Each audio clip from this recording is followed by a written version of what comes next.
Selamat malam jemaat yang dikasihi dalam Tuhan Yesus Kristus. Pada malam hari ini sebelum kita membaca renungan malam, mari kita berdoa.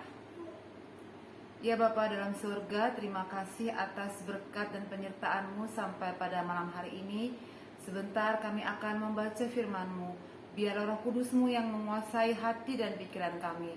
Dalam nama anak-Mu Tuhan Yesus Kristus, kami telah berdoa dan mengucap syukur. Amin. Jemaat yang dikasihi Tuhan Yesus Kristus, pada malam hari ini kita akan membaca firman dari Yesaya 53 ayat 7-12 dengan tema hamba yang menderita. Demikian firman Tuhan. Dia dianiaya, tetapi dia membiarkan diri ditindas dan tidak membuka mulutnya, seperti anak domba yang dibawa ke pembantaian, seperti induk domba yang keluh di depan orang-orang yang menggunting bulunya, ia tidak membuka mulutnya. Sesudah penahanan dan penghukuman ia terambil, dan tentang nasibnya, siapakah yang memikirkannya? Sungguh, ia terputus dari negeri orang-orang hidup, dan karena pemberontakan umatku, ia kena tulah. Orang menempatkan kuburnya di antara orang-orang fasik, dan dalam matinya ia ada di antara penjahat-penjahat. Sekalipun ia tidak berbuat kekerasan, dan tipu tidak ada dalam mulutnya. Tetapi Tuhan berkehendak meremukkan dia dengan kesakitan, apabila ia menyerahkan dirinya sebagai korban penebus salah. Ia akan melihat keturunannya, umurnya akan lanjut, dan kehendak Tuhan akan terlaksana olehnya. Sesudah kesusahan jiwanya, ia akan melihat terang dan menjadi puas. Dan hambaku itu sebagai orang yang benar akan membenarkan banyak orang oleh hikmatnya, dan kejahatan mereka dia pikul.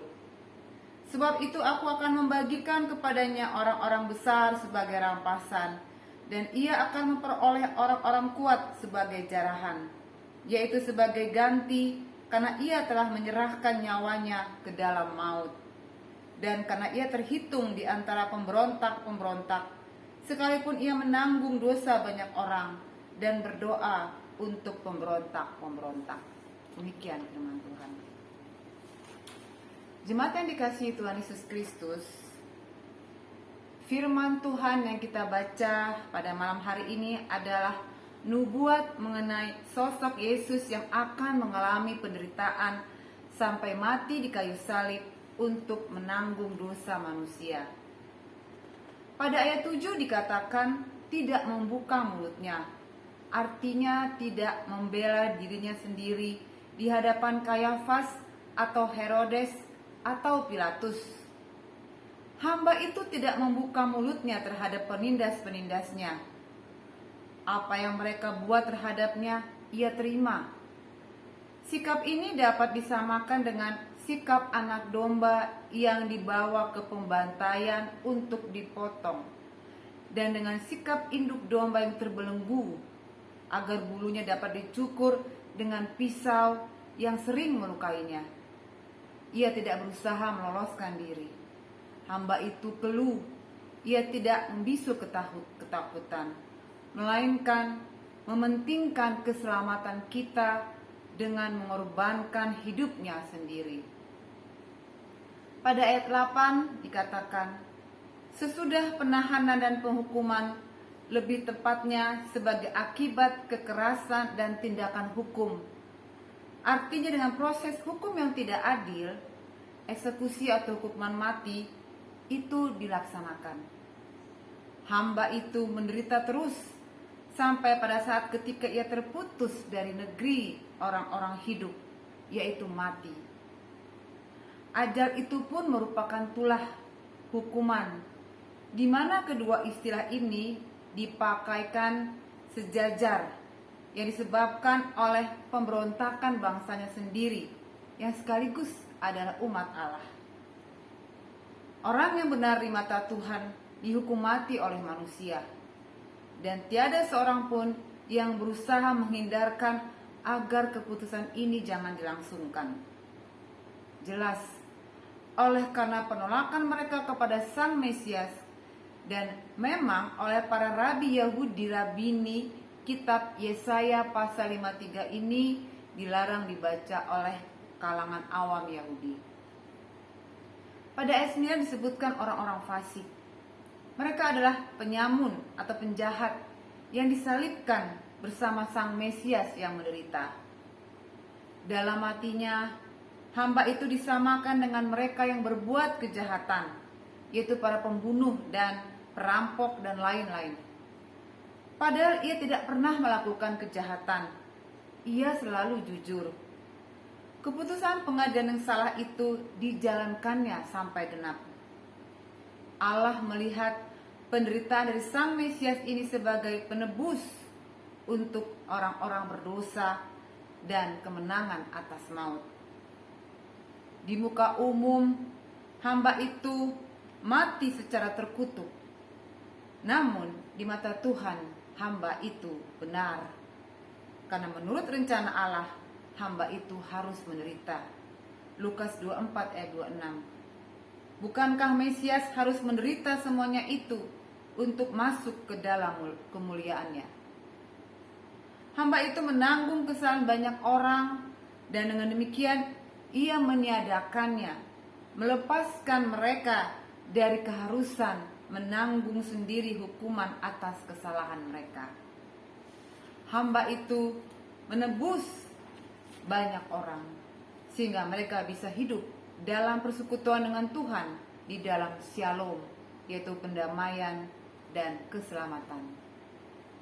Hamba itu menyerahkan nyawanya, yaitu dirinya, sebagai tebusan salah. Apabila ia menyerahkan dirinya sebagai korban penebus salah, ditujukan kepada Allah langsung sebagai satu-satunya oknum yang memiliki hak istimewa untuk menetapkan nyawa Sang Mesias sebagai kurban penebus dosa.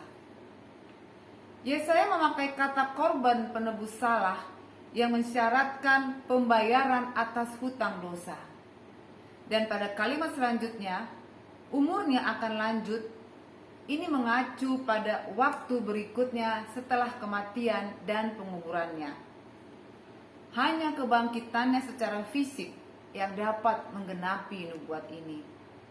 Dan ini terjadi setelah kematian kurban yang dilakukannya dan penguburannya.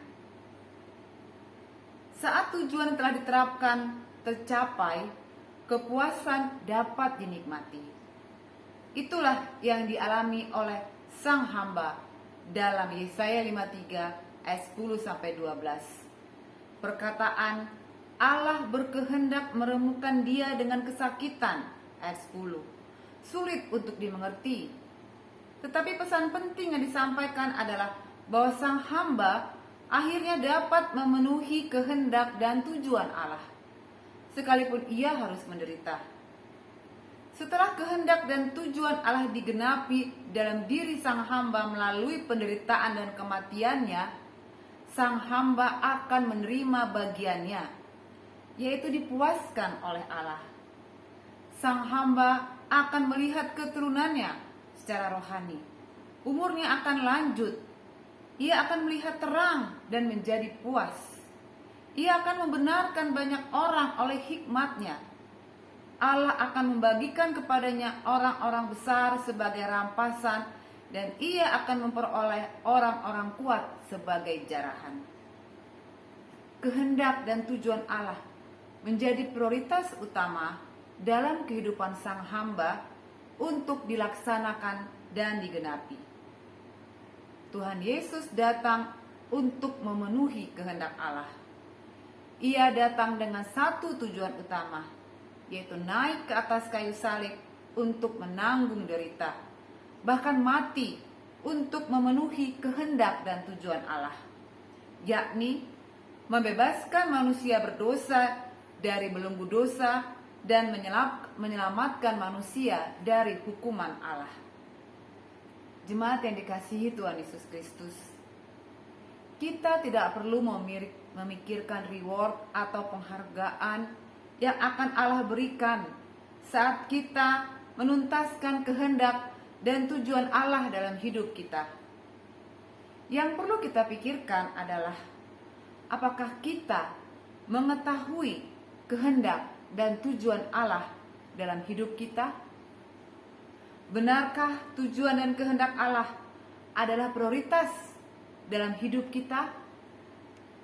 Siapkah kita jika tujuan dan kehendak Allah membawa kita keluar dari zona nyaman kita? Kiranya firman yang kita baca dan renungkan pada malam ini dapat memberikan kekuatan iman kepada kita untuk dapat meneladani hidup Yesus yang rela mati, mengorbankan dirinya untuk menanggung dosa manusia, seperti lilin yang rela mati demi penerangan. Tuhan Yesus memberkati kita. Amin. Mari kita berdoa. Ya Bapa dalam surga, terima kasih atas firman telah kami baca, kami dengar dan kami renungkan. Biarlah Bapa kami dapat meneladani hidup Yesus yang rela mati. Biarlah kami dapat juga melakukan kehendak-Mu dalam kehidupan kami, sehingga nyata rencana-Mu dan kami dapat melihat kemuliaan-Mu nanti kelak ya Bapa. Sebentar kami akan beristirahat. Biarlah Bapa kami dapat tidur dengan nyenyak, dan besok kami dapat bangun dengan kekuatan yang baru.